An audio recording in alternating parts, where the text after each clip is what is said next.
everyone, my name is Angelina Harris and I'm a geology major at the College of William & Mary, and I'm excited to present to you today my project quantifying the influence of soil type and topography on live fuel load in Sedgwick Reserve. And Sedgwick Reserve is an area of land dedicated to research, conservation, and education in the Santa Barbara County. And the land group and I had the pleasure of visiting the reserve in early July.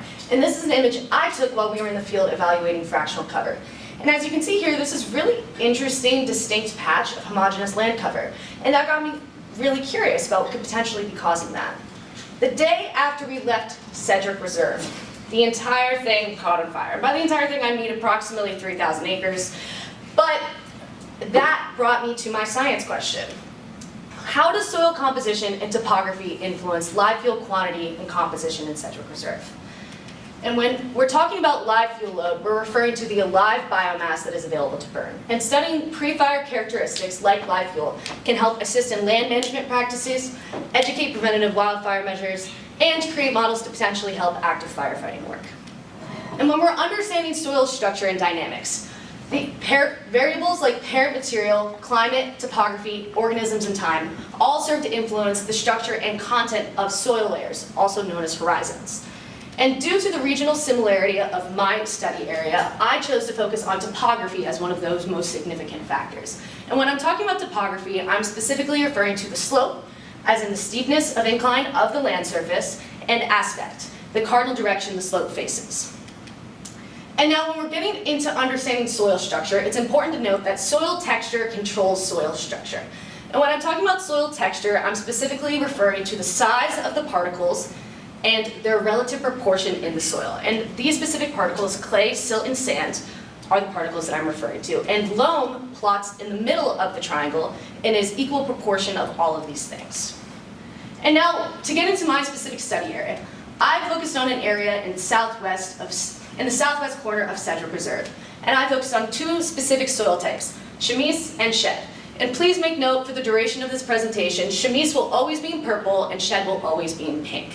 And now as you can see on the soil texture triangle, chamise plots in a clay-dominated loam section of the triangle, while shed plots in a very silty clay loam section of the triangle. To get into a little bit more about what differentiates these two different soil types, we can talk about the texture of the chamise. It's described as a shale fragmented clay loam. It's described as skeletal. And that means that over 35% of its soil composition is composed of shale rock fragments. Meanwhile, the shed silty clay has a silty clay loam texture, and what that means it's a little more grainy than the chamise, and in addition to that, it also contains significant amounts of calcium carbonate, which contributes to its effervescence. And now, in order to understand how to quantify live fuel, I turn to LIDAR data, and LIDAR stands for light detection and ranging. And now, although the LIDAR data from our specific flight on the Elvis flight was not available, I was able to find other LIDAR in the area. And the way LIDAR works is, I use Airborne LIDAR. And so there's an instrument on a plane that emits a laser pulse, and it measures towards the ground. And it measures the rate of return of this pulse to create a detailed digital elevation model. And there are two components of this digital elevation model, a DSM, a digital surface model, and a DTM, a digital terrain model. Now, in order to quantify canopy height, you subtract the DTM from the DSM, and you receive something that looks like this. That is my canopy height model. And if you can look really close, you can see that there's these really light values surrounded by really dark values. And basically, these are all pixels in a gridded system. And each of these pixels has a measurement that quantifies to a meter that represents canopy height. And I quantified everything that was a shrub between the threshold of 0.07 meters and less than 0.2 meters, and everything was a tree greater than 2 meters and less than 30 meters. When evaluating aspect, I wanted to make sure I included northwest and northeast in my north aspect measurement, and southwest and southeast as well. And when we want to get a really better understanding of aspect, there's this image of the terrain. And as you can see, all of these blue arrows are pointing to south-facing slopes, and all of the red arrows are pointing towards north-facing slopes. And as you can see, there's already a really interesting vegetative difference between these two slopes that we'll begin to investigate later. When I was evaluating slope, I created 3 different variables of interest. Flat slopes, anything less than 3 degrees. Intermediate hill slopes, anything between the ranges of 7 degrees and 30 degrees. And steep slopes, anything greater than 30 degrees I labeled as a steep slope. And when we get into my analysis, I used Python, and within Python, I used the libraries of GeoPandas and Raster.io to collect my variables of interest into a combined layer by overlaying different masks. And this is sort of an illustration of how that process works. In addition to that, I also created a random forest regression machine learning model. And although that was explained a little bit earlier, the way it works is this model constructs different decision trees, which, as we learned earlier, is basically a very fancy flowchart that takes conditions and creates predictions. And it averages all of these predictions, and that average captures complex relationships between these variables. And so let's return to the question. How does soil composition and topography influence live fuel quantity and composition in Sedgwick Reserve?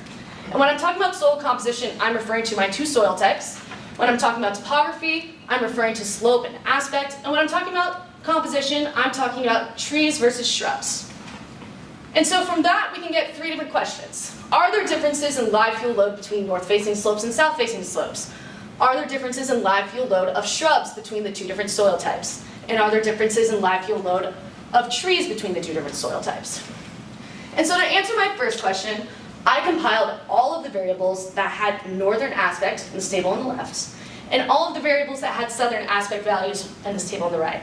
And consistently across the board for all slopes and for all fuel types and for all soil types, north-facing slopes statistically have larger plants than south-facing slopes. To evaluate my second question, I want on how are there differences in live fuel load of shrubs between the two different soil types.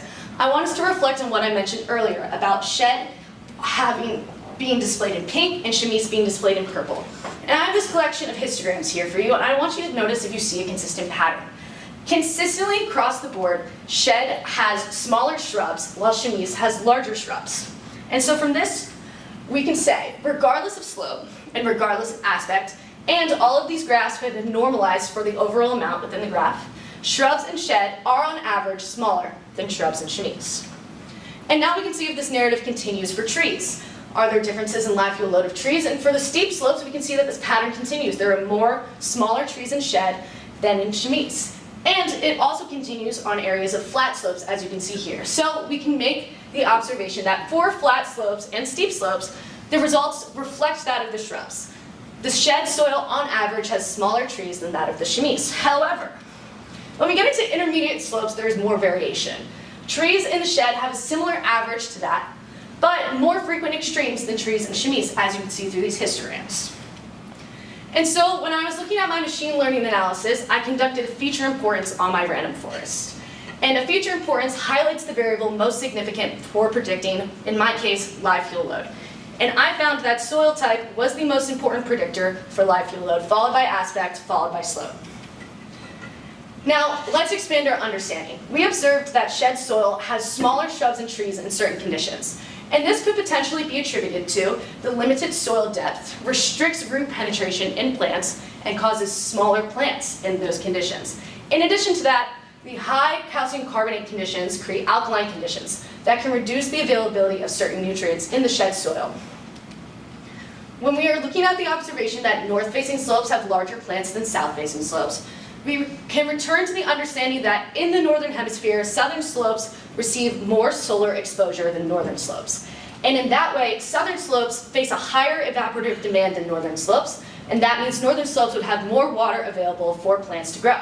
And this reinforces this concept that there is a geophysical imprint on ecology, that topography does have an influence on where plants can grow. In addition to that, another observation we made that intermediate slope conditions have more extremes. And this could potentially be attributed to variation in soil depth that is exacerbated on intermediate slopes that is not present in the more stable conditions on flat slopes and steep slopes, and due to the erosional processes in the area. And so the implications of studies like this: land management practices can improve with an improved understanding of pre-fire characteristics. And ongoing research and outreach campaigns like NASA Fire Stands can stand to improve our understanding and help us avoid a potential wildfire crisis. For future work, I would like to return to Sedgwick and evaluate soil horizon measurements to see if my hypothesis that that is indeed the cause of this variation on intermediate slopes is true. I would also like to expand to other soil units. There's this very interesting area of metamorphic stuff, in the northern portion of Sedgwick Reserve that I'm really interested in seeing how it affects canopy height. In addition to that, I would love to explore the underlying impacts of geologic structure to live fuel load. And with that, I would like to thank Dr. Dan Sousa and Megan Moore-Bernier for all of their help on this project, the entire land group, and also Dr. Dominic Ceruzzi for introducing me to SARP in the first place. Thank you all so much for being here. This couldn't have been possible without you.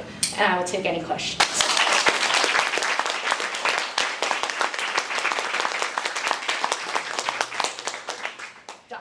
So I just had a question. There may not be an answer to this, Sure. but in terms of soil depth, I mean, is it like 6 inches of soil and that's it on this, or is it 10 feet, or? It depends on the age of the soil. So if we, oh God, I'm going the wrong way. Okay, but if we return to this diagram, so this is the chamise soil and this is the shed soil. And the shed I see that you got inches right there. Okay, I didn't see that. It's basically how old the soil is depth to bedrock, because the sea horizon is where all of this unconsolidated parent material begins to start. Specifically in shed, it starts at around 23 inches, which comparatively to the chamise, where it starts at 43, it leaves a lot different depth for plants to grow. And it basically depends on how much erosion and weathering and organic materials present in the soil, how deep it is. From online, Gao Chen is wondering if the factor analysis would yield the same results. Factor, like, what's it called? Like, when I was looking at the histograms, and what does he mean by that? Gao, can you speak up? Is he talking about the frequency? Like, I was trying to say the machine learning, it seems like it has some similarity to the factor analysis. It's a different type of statistical analysis. It's not machine learning. So when I look at this type of answer, in my old days when I did a factor analysis for different things, it give me this type of a result. That's why I was wondering. People are jumping to machine learning, but there are other techniques maybe useful to compare. I specifically use. That's all. Thank you. Thank you so much. I specifically use this random forest machine learning model because literature I've read about evaluating soil and its impacts on plants have used random forest regression. I would be super interested in evaluating other statistical methods, especially because there's so much variation present in nature. So that would be something I'd definitely be interested in pursuing. One limitation factor analysis would have is unless you input the correlation matrix, otherwise it's all assumed it's a linear relationship.